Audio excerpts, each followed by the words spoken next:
한때 마을 토박이들이 모여 사는 주택가였지만 젊은 예술인들이 모여 벽화를 그리고 조형물을 세워 예술촌으로 변신했다는 이곳은 방문객들의 발길이 끊이지 않는 지역 명소였습니다. 그런데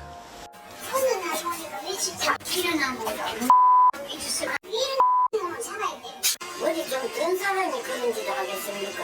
또라이가 그랬나? 여기서 뭐라고 경찰을 바로 날아다니까 우리는 전날 경찰 둘이 와서 이 동네에 사건이 있나 그러다가 그 이튿날 또 와서 아이 순영하시오 뭐 사건이 있으니 이것 때문에 그러는 거게 그래 본 게 그렇대 그게 그 잡히면 잡으면 저거는 사형감이야. 동네 주민들을 분노케 만든 사건이 세상에 알려진 건 지난 19일. 누군가 이 골목의 벽화를 훼손했다는 겁니다. 여기네 여기. 아까 좀 칠해놓은 거. 범행의 흔적은 지금도 여전히 선명하게 남아 있습니다. 벽화와 안내판에 회색 스프레이를 뿌리고 간 범인.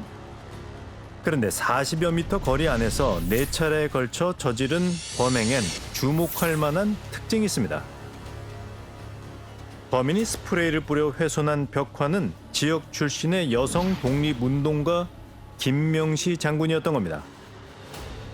벽화 기획에 참여했던 선주 씨는 소식을 접한 뒤 큰 충격에 빠졌습니다. 마지막 문구가 나를 잊지 말아요라는 문구가 있었습니다. 잊지 말아달라고 했는데 그 지워버리는데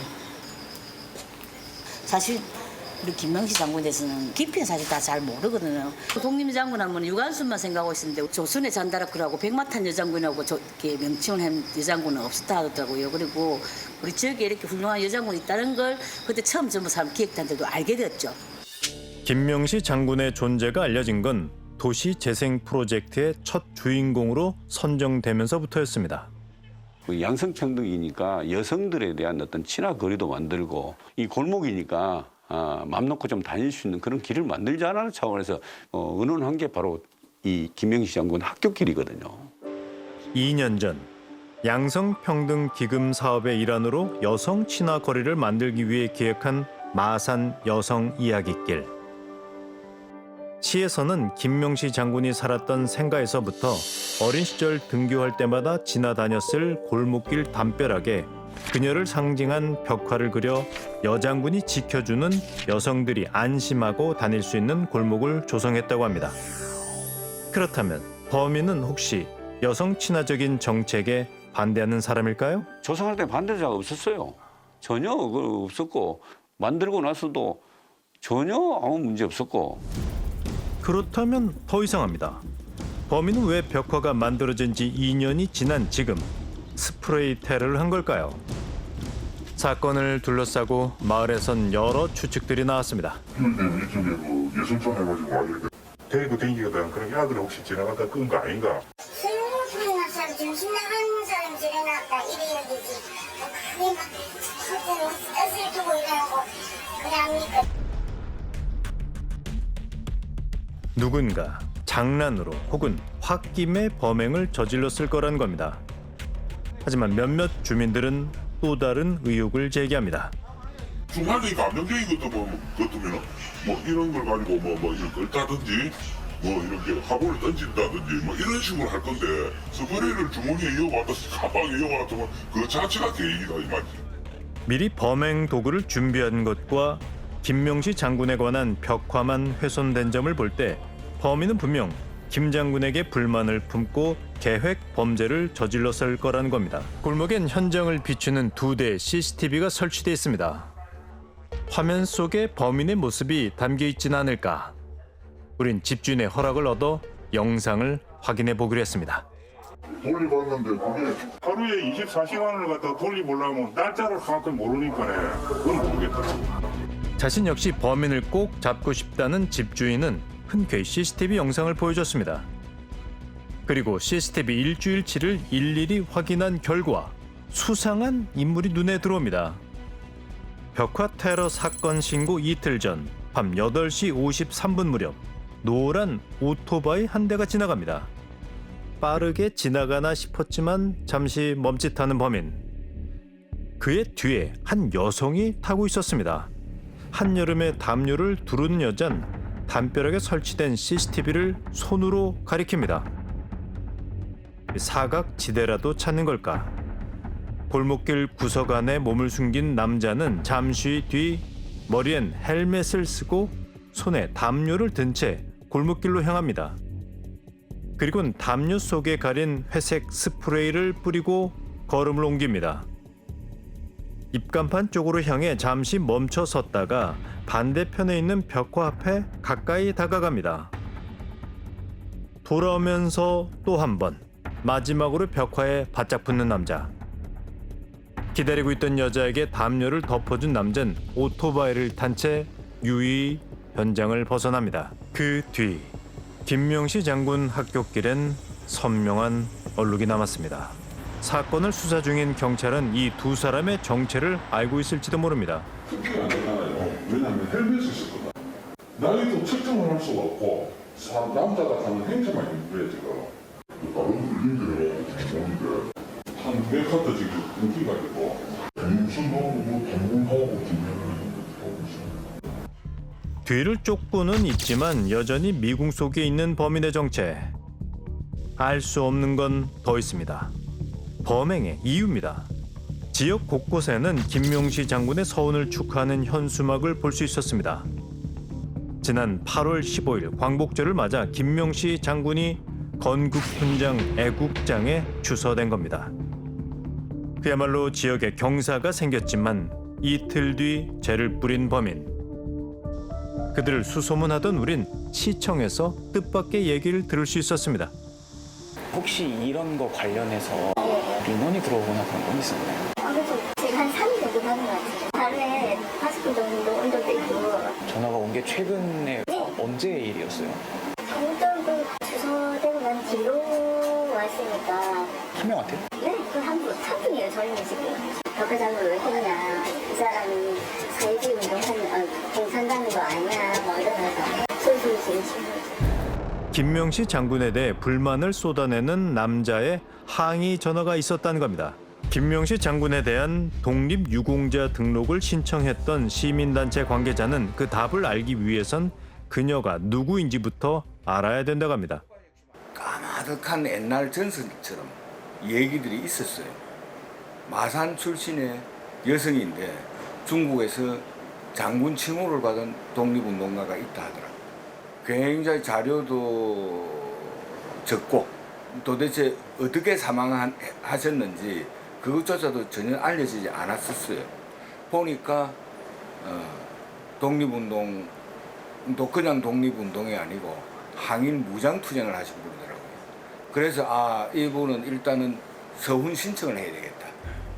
19살에 독립운동을 시작해 42살의 나이에 사망하기까지 7년간의 옥살이를 하면서도 21년간 독립운동을 한 김명시 장군. 여성 독립운동가 중에서 드물게 여장군 칭호를 얻으며 백마탄 여장군 조선의 잔다르크로 알려져 있었습니다. 조선의용군 여성부대원을 지휘하며 항일 무장투쟁의 최전선에서 활약했지만 2019년부터 두 차례에 걸쳐서 독립유공자 포상을 신청할 때마다 김명시 장군은 대상에 포함되지 못했다고 합니다. 신문기사에 보면 그렇게 나와 있습니다. 짤막하게. 북로당 정치원 김명시. 바로 이것 때문입니다. 북한 정부 수립에 상당히 공헌을 한 사람으로 그렇게 생각하고 있구나. 1949년 10월 10일 유치장에서 스스로 생을 마감했다는 부고 기사에 나온 직책이 서운 과정에서 매번 발목을 잡았다는 겁니다. 하지만 시민단체에서는 관련 자료를 샅샅이 뒤져 잘못을 바로잡았습니다. 북로당 창당대 자료를 찾으니까 놀랍게도 북로당 정치위원회라는 용어 자체가 없었습니다. 수십 명의 명단이 있었는데 그 김명식이 없었어요. 김명식 장군은 북한 정권 수립에 공헌이 있는 사람이 아니었다는 거죠. 그러면 우리가 알고 있는 사회주의에서 좀 다른 노선을 가지고 있었던 분이었다. 자신의 자리를 되찾기까지 73년이란 시간이 걸린 김명시 장군. 하지만 여전히 누군간 그녀를 독립유공자로 인정하고 싶지 않은 걸까요? 범행의 이유가 궁금합니다. 그 벽화의 주인공 같은 경우는 상당히 그동안 논란의 대상이 됐던 인물입니다. 분명히 그 사람이 가지고 있는 여러 가지 생각이라든지 경력, 활동 뭐 이런 것들에 대해서 상당히 좀 평가를 절하하는 그런 생각을 가진 사람이 한 행동이 아닐까 추정해 볼 수 있는 겁니다. 아직은 운 좋게 자신의 정체를 숨기고 있는 범인.